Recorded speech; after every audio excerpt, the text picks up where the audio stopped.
Olá, amigos do Instituto de Formação Humana. Boa tarde, boa noite, bom dia, conforme o horário que você estiver assistindo esse vídeo, que é a 11ª aula ou 12º encontro do curso Pseudoformação e Personalidade Autoritária, por mim ministrado. Essa aula de hoje tem por base o texto de Kaká e Freiria, que é intitulado A Parcialidade do Juiz Sérgio Moro como um Projeto Político de Poder e a Criminalização da Atividade Política como Estratégia. É um capítulo do livro chamado O Livro das Suspeições, né, que foi organizado por Lênin Streck e Marco Aurélio de Carvalho, né, e foi publicado pelo Grupo Prerrogativas em 2020. Né.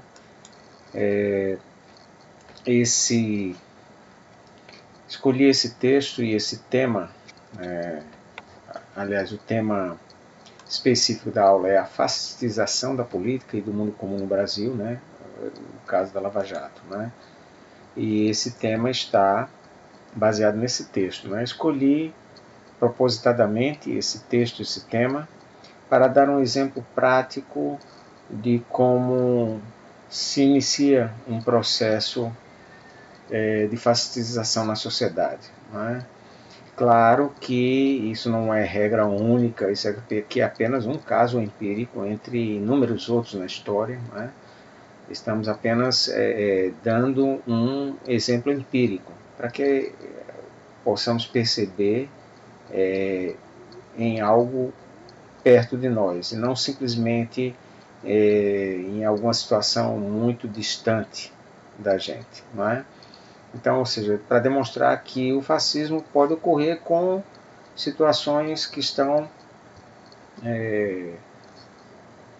ao nosso alcance, né, das quais, inclusive, podemos eventualmente participar ou estar de alguma forma envolvidos. Né. Então, os sujeitos que reverberam o fascismo e as situações que fazem com que esses sujeitos promovam tal reverberação são situações mais comuns do que a gente pode pensar à primeira vista. Né? Então, a Lava Jato foi uma operação, para os que acompanharam, os brasileiros, né, que acompanharam os últimos anos, todos praticamente têm conhecimento do que foi a Lava Jato. Foi uma operação judicial, midiático e política, né, ocorrida no país de 2014 até 2020, por aí, não é? 2019, 2020, não é? Quando em 2019 ela foi cabalmente desmascarada, não é? A despeito dela ter sido cabalmente desmascarada em 2019, ainda há na sociedade brasileira muitas pessoas que têm saudades dessa operação e sustentam, né, essa operação por seus eventuais, e ponham muitas aspas aí, méritos, né, dessa operação. Pois bem, o que eu não quero, obviamente, não é o objetivo aqui discutir a operação em si. Há vários e vários livros já lançados de excelente qualidade que analisam, né, todas as ilegalidades cometidas por essa operação do ponto de vista do direito, né, e da política. Mas eu não quero tratar especificamente da operação. O que eu quero salientar aspectos que já eram visíveis por meio dessa operação e o tratamento que foi conferido por muitas pessoas, né, pelas pessoas comuns, né, a essa operação ao longo do tempo. Né, ou seja, a leniência com que milhões de brasileiros trataram essa operação, achando normal diversos crimes e ilegalidades que ela cometeu e que já eram visíveis, mesmo antes dos dados revelados pela operação, pela Vaza Jato, né, a série jornalística Vaza Jato, e pela Operação Spoofing, que foi no ano seguinte desencadeada, né? Pois bem, o que eu queria demonstrar, né, melhor dizendo, ressaltar, porque demonstrado já está, mas apenas ressaltar, né, é que essa operação, ela definiu arbitrariamente sua competência, né, ou seja, no direito, as pessoas, mesmo que não são da área de direito, sabem que um juiz só pode julgar aquilo que é de sua competência, não é? Um juiz de sua competência e jurisdição. Né? Então, o juiz do Paraná não pode julgar um crime ocorrido em Pernambuco e vice-versa. Há as jurisdições previamente definidas. Um juiz da área criminal não pode julgar crimes relacionados a uma vara civil. Né? São juízes diferentes, com competências diferentes. Né? Isso é feito, inclusive, para preservar os direitos, né, na sociedade, né, para que não haja juízes de encomenda, né, juiz já parcialmente designado, né, justamente para evitar a parcialidade do juiz. Né. Hoje a gente já sabe, né, que o ex-juiz Sérgio Moro foi declarado suspeito pelo Supremo Tribunal Federal, né, no caso específico das ações referentes ao ex-presidente Lula. Né, ele foi declarado suspeito, portanto todos os seus atos judiciais referentes a esse outrora réu, né, o ex-presidente Lula, foram declarados nulos, né, como não existindo no âmbito do direito, né, não existindo mais, né, ou seja, foram anulados. Né. Pois bem, mas antes mesmo de isso vir à tona, né, várias pessoas do campo jurídico já apontavam para essas ilegalidades. Né, mas essas pessoas não eram ouvidas, né, porque havia uma operação midiática de grande apoio, né, às ações do juiz Sérgio Moro, né, e milhões de pessoas que também queriam acreditar naquilo que estava sendo divulgado. Né. Entre essas ilegalidades, a gente pode citar a definição arbitrária de competência, como eu já estava falando. Né. Ele atraía para si, para sua vara, diversos fatos que não tinham conexão, né, real com o objeto de que ele tratava, mas ele atraía para poder manipular os casos conforme sua vontade. Né? E essa atração de competência estava relacionada à eleição, né, de alvos, né, a serem investigados. Né? Então, queriam investigar determinado sujeito, então faziam uma forçação de interpretação para fazer a conexão de competência dos casos para atrair esses casos eventuais para o juízo da vara do ex-juiz Sérgio Moro. Né?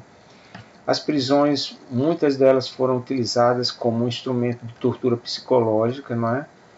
Para que os réus viessem a delatar, né, o que é claramente ilegal. Isso é um ato de tortura, não é tortura física, mas é uma tortura psicológica. Né, e eles mesmos, né, confessaram, a gente viu isso na Operação Spoofing, na Operação Vaza Jato, mas já era denunciado como tal, né, pelos operadores do direito que já viam essas ilegalidades. Né? A espetacularização e a desumanização dos alvos da operação, né? A tentativa de demonizar todas as negociações, né? Os pactos e os atos políticos, né? Como se tudo que fosse do mundo da política fosse exatamente sujo, né? E merecesse o descrédito e a criminalização. Aliás, a gente viu claramente aqui em aulas anteriores que essa era um dos traços também da personalidade autoritária dos sujeitos que foram entrevistados lá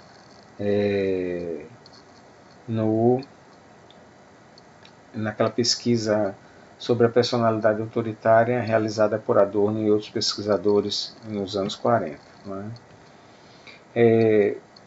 Houve também, por parte dessa operação, né, vários procedimentos inusuais, né, em direito. Né, o texto aí que tem por base essa aula indica, né, vários desses procedimentos ilegais. Né.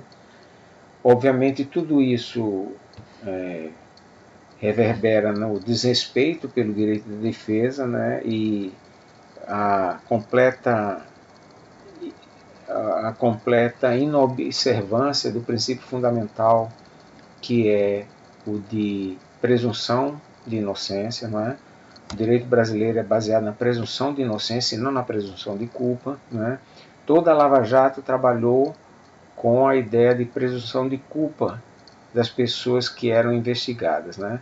Aliás, a própria expressão pessoas investigadas, muito falada à época, já é um aspecto ilegal, não presente no direito brasileiro. Né? Porque o direito brasileiro, o que é para ser investigado são atos, são incidentes, ocorrências, né? Acontecimentos, não pessoas. As pessoas podem vir a tornarem-se, né, terem seus atos escrutinados por conta do sua eventual relação com os acontecimentos, que esses sim são investigados. Né? Mas definir pessoas a priori para serem investigadas já é próprio de um sistema de exceção, né, como foi a Lava Jato. Né. Por fim, o que ficou bem claro, né, o conluio entre juiz e procuradores, né, e essa foi realmente a cabal prova de parcialidade, né, do ex-juiz Sérgio Moro, né, e também o não menos deletério aspecto do conluio da mídia com toda a operação. Né. A mídia deu como verdadeiras todas as declarações e comunicados dos membros dessa operação, tanto os procuradores quanto o ex-juiz Sérgio Moro. Né? A própria mídia não investigava, né, aquilo que ela noticiava. Né? Obviamente ela tomou parte também nesse procedimento para, digamos, atacar os alvos da operação, especialmente, né, os políticos do Partido dos Trabalhadores ou de partidos próximos ou de aliados políticos. Né? Bem, o que é que tudo isso revela? Né? Bom, se são tantas ilegalidades assim, por que isso não foi visto desde o início? Né? Aí é que está a questão. Né? E volta àquela discussão inicial que vimos aqui ao longo de vários textos. Né? O que faz uma pessoa ver determinados incidentes é a própria estrutura de caráter dela. Né? Aliás, é de Erich Fromm essa afirmação, né? de que o reconhecimento da verdade não é uma questão de inteligência, mas de caráter. Né?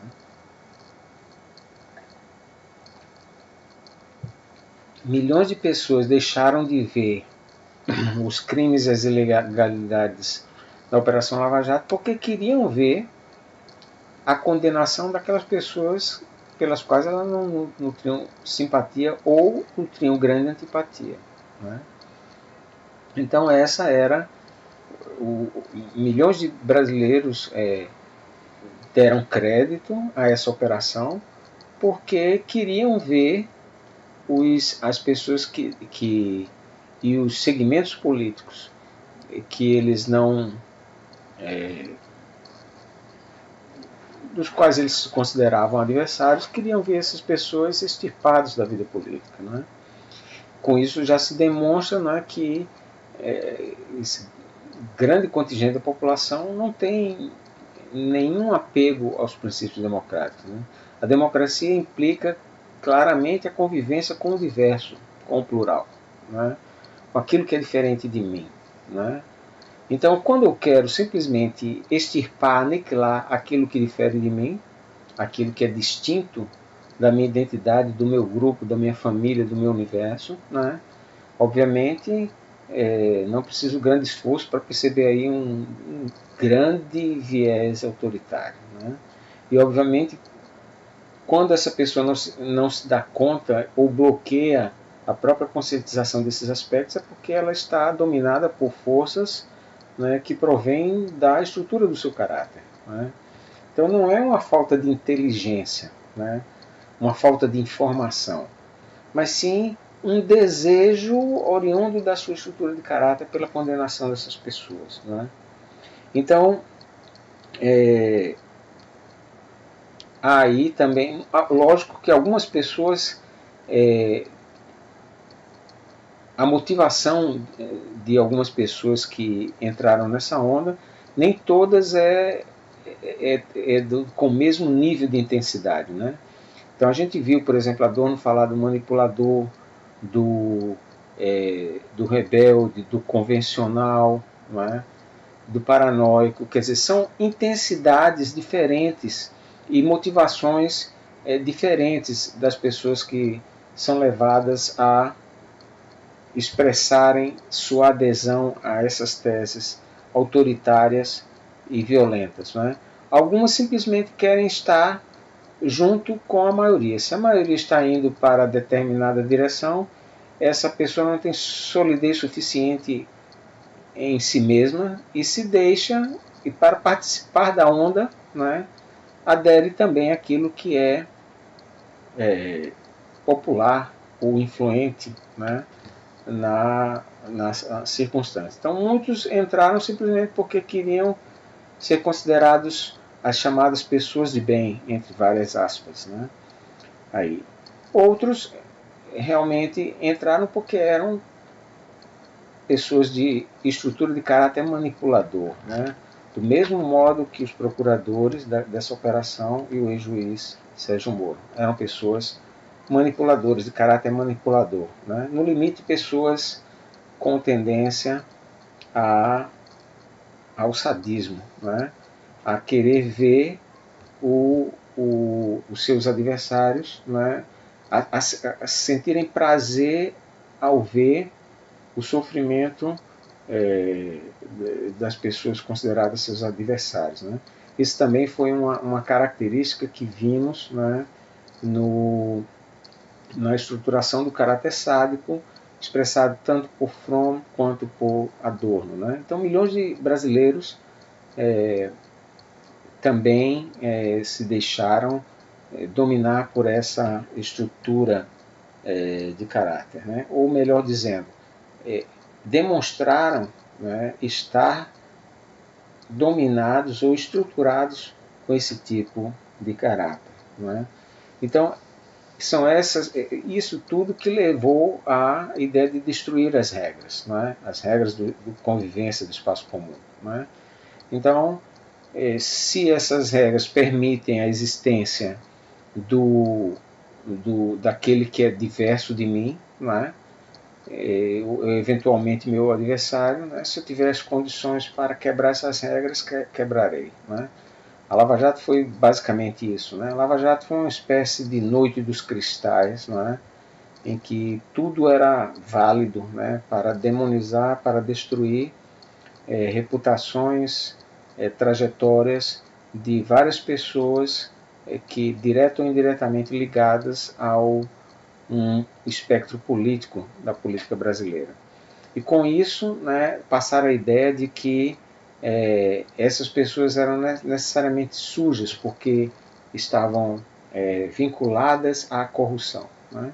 Então, ao invés de discutirem os assuntos políticos e as suas preferências e os princípios de cada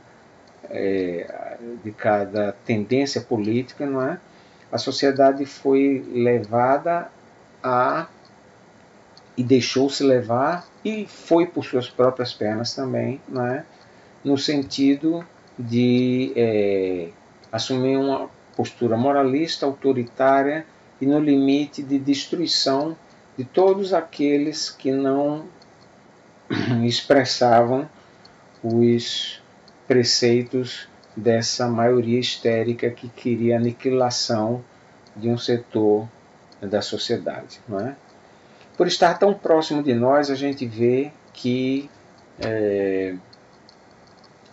isso não é que essa possibilidade de fascistização não é uma coisa incomum, não é? É dessa forma que isso se torna depois uma pregação aberta de ódio, não é? Como também temos visto ao longo dos últimos anos, né, por falas aí de pessoas, do próprio presidente da República, de outras pessoas que estão em posição de poder, né, falas de ódio, né, falas de aniquilar o diferente, de metralhar o diverso, né. Atitudes desse tipo terminam por criar esse clima de intolerância, né, de ódio, né, e em se deixando isso continuar, né, inevitavelmente isso termina chegando em demonstrações de violência física, né, e de aniquilação física, como também já chegou, ainda que em casos isolados, mas já chegou na sociedade brasileira isso, né. Já tem gente sendo morta, sendo assassinada simplesmente por defender uma ou outra posição política, não é? Então, isso é, digamos assim, a demonstração cabal de que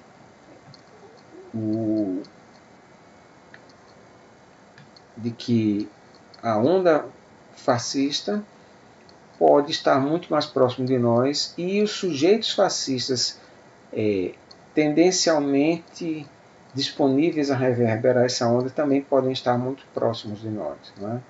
Então, não é uma coisa do outro mundo, né? Não são sujeitos. Quando a gente olha para o passado e vê Hitler movimentando aqueles milhões, né, ou milhares de alemães que iam para os seus atos e ali assumiam um comportamento histérico, de grande de grande comoção emocional, né, e fanática, né, a gente pode às vezes pensar que aquilo ali é uma coisa do passado. Não. Isso é uma coisa sempre possível de ocorrer, né, sempre disponível, né. Essas estruturas psicossociais introjetadas nos sujeitos continuam a existir, né?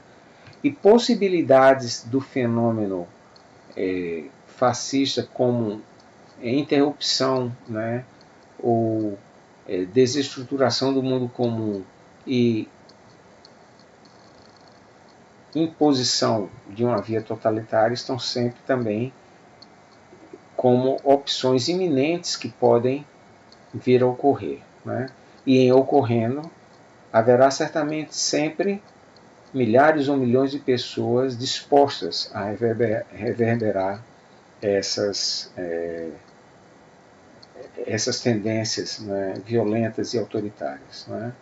Então, esse fenômeno que ocorreu bem próximo de nós nos últimos anos aqui no Brasil, né, é apenas uma demonstração, ao lado de várias outras ao redor do mundo, né, de como os sujeitos humanos podem ser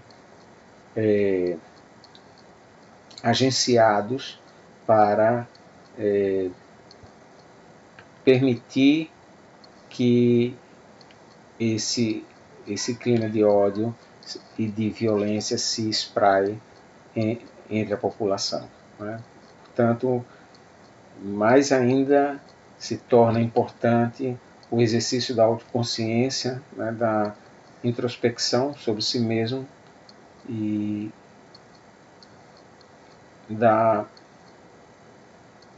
de adquirir por meio desse exercício, né, o domínio sobre si, né?